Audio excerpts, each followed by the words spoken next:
Hey everybody, welcome back to BigRedEDC. Well, we have another little Boker Plus knife to check out today. Now, this is one of the knives that I've kind of been looking at. There was 3 or 4 here recently that I picked up that I've just kind of been keeping an eye on. Maybe wait until they went on sale, even though they're not priced bad to begin with. But when they did, I just kind of went and picked up 4, I think it was 4 knives I picked up. And this was one of them. This is the Boker Plus Fire Ant. Now, obviously, I went with the red version. I do believe there is a black version as well, possibly. I think so. I think there's 2 different versions, red and black. But, of course, I went with the red. Now, you've got this. It's listed as a polypropylene handle, so basically plastic. You do have a black sort of geared back spacer going on there. No lanyard hole on this one. And we have an awesome, awesome deep carry pocket clip. Now, as you can see there, it is reversible, but it also is underneath that back spacer. So you're going to have to remove that back spacer to shift that pocket clip. So just want to throw that out there. But you've sort of got that checkering going on that polypropylene handle. I like saying that. Grip is decent. It's okay. Probably not one of the best I've seen out there. I mean, my thumb kind of slowly moving along there. So the grip is pretty good overall. Let's get our centering. It's kind of hard to see with that back spacer, but if we angle it just right, I mean, it's centered. It's definitely centered. Now, this little guy is a double detent knife. Obviously, you're not seeing any locking mechanism. It's because there isn't one. There's no back spring, so it's not a slip joint. It is a double detent knife. Now, double detent means you've got a detent ball on both sides, and with the flipper tab, I mean, it flips out pretty nicely, and then to close, just pop it down. Now, I will say, be careful with the double detent knife if you're going to close it like that. Why do I say that? Well, I know some people don't care for them because they don't want the detent to break on them, just kind of like the whole slip joint thing. You just got to be careful. And the reason I do say that is because the very first time I tried a double detent knife did not go well for myself. Because I saw people, doing the pop and pop, right? I'm like, oh, that looks cool. And it was a Monterey Bay knife. I believe it was the EZC. When I did it, my pinky finger was a little too high. And when I did the down pop, yep, the blade got me.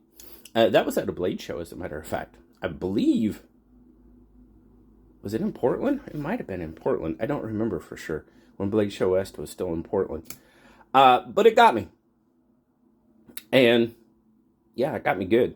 So, obviously, when in use, if you're holding it regular grip, that flipper tab is really going to help prevent any inadvertent closure on a finger. Now, if you're up there on that finger groove, the forward finger groove, which it definitely is, it's adequate.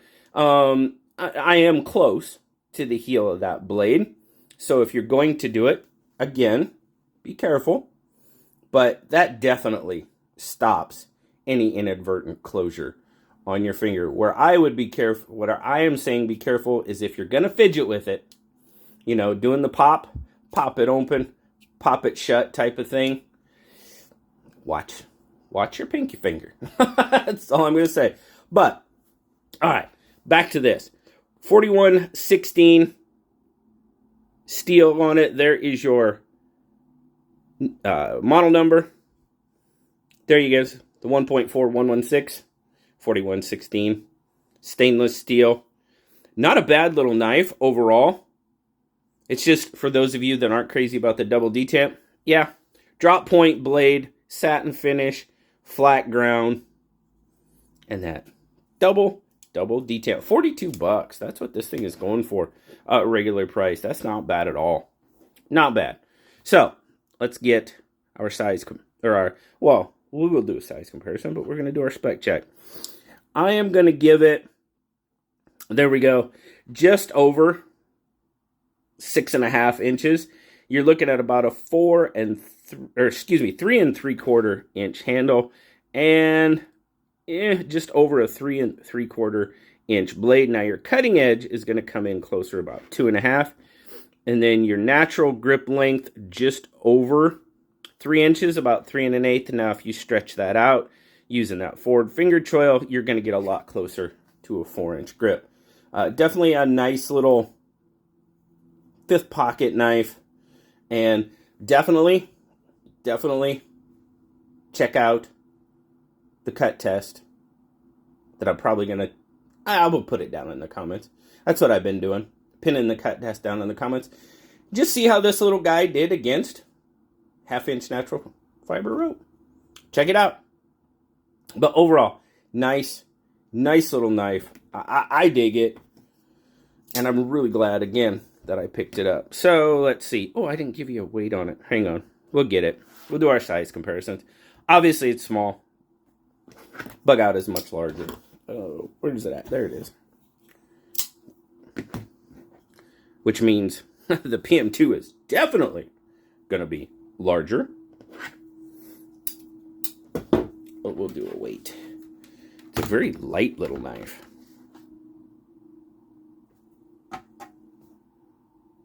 50 grams. Or 1.8 ounces. That's pretty much bug out weight, isn't it? Yeah, it is. Yeah, that's pretty much bug out weight. And, of course, pocket carry, that deep carry clip, it hides it. Even that red handle definitely disappears. Coming out of the pocket, we get a nice little pop. Very good retention. That clip is nice and solid. So overall, what do we think? I like it. It's a good little 5th pocket knife. It performed pretty darn well. Better than I expected on some heavier duty rope. You know, like I said, the double detent, I know that's kind of a love it or leave it for some people. I mean, it doesn't bother me. Even though the first time I ever did one, I kind of cut the bejeebers out of myself. You know, you learn. You just learn. And I learned my lesson. I keep that pinky out of the way. And then the double detent isn't an issue. But, you know, if you're going to use it as a fidget rather than a knife, you know, I guess it was my fault. It was nobody else's fault but my own. Not knowing the knife and not being aware. But as long as you're aware, use it properly. And don't be silly and close it on your pinky. You'll be fine. But very, very nice little knife. I am definitely digging on the Fire Ant. Like I said, it's not only red, it's red and black. And for $42, not a bad price overall. So, really glad I picked it up. Really enjoyed checking it out. I hope you guys enjoyed checking out the Boker Plus Fire Ant with me. As always, have a fantastic rest of your day. Like, subscribe, leave me that comment. You know I love talking to you. Until next time, I'll talk to you later, guys. Bye-bye.